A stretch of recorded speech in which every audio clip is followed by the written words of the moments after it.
Azərbaycan Respublikasında elə belə deyəcəm, Mədəniyyət Nazirliyi son vaxtlar gündəmdir də, sənət adamların incidirlər, onlara fəxri ad verəndə bununla mütləq bu olmalıdır. Mən bir sənət adamı Zahidə Məmmədsalavovadan qısa və konkret danışacağım ki, hadisələr deyərdim gözümün qabağında baş verdi. Mən bunları da gördüm. Mənə göstərdi, dedi, mən ora gedirəm. Bir yerdə getdik. Təbii ki, mən içəri daxil olmadım. O girdi, əlində 10.000 var idi.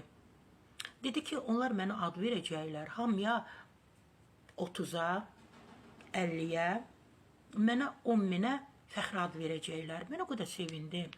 Dedim, şükürlər olsun Allahıma. Belə bir sənət adamına azından fəxri ad verəcəklər. O xanım onu ödədi ora. Mən indi bilmirəm, o adamlar oradan təbii ki, işdən çıxıblar da, uzaqlaşıblar. Nə bilim, bir neçə ilin söhbətidir.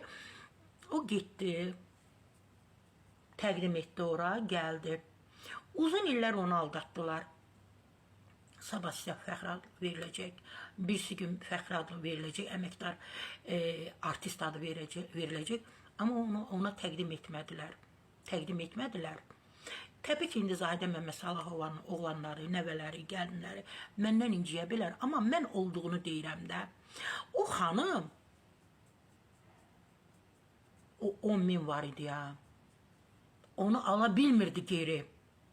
Mənə dedi ki, Sarı xanım, siz mənə kömək edin, jurnalistsiz. O 10.000'mi alıblar, geri qaytarmırlar. Yenə də deyirəm, insafınız olsun, Allahsınız olsun. Sənət adamlarına dəyər verin. Onların, siz düşünürsünüz ki, onların çantalarında, cüzdanlarında, evlərində en qədər paralar var. Yoxdur, yaşlı adamlardılar. Adları da yoxdur. Bu dünyada onların bir qazancı olur ki, onlara dövlət tərəfindən fəxri ad verilir. Siz də dövlətin adından bu insanları aldadırsınız. Bu insanları dövlətin adından aldadırsınız. Dövləti məhz sizi kimlər nüfuzdan salır. Mən düşünürəm ki, bu adamlara qarşı ölçü götürüləcək. Bu nəfsi ac göz, gözü hamının cüzdanında, çantasında olan adamlar var ki, bu işləri görürlər, natəmiz işləri. Onlar üçün də ölçü götürüləcək.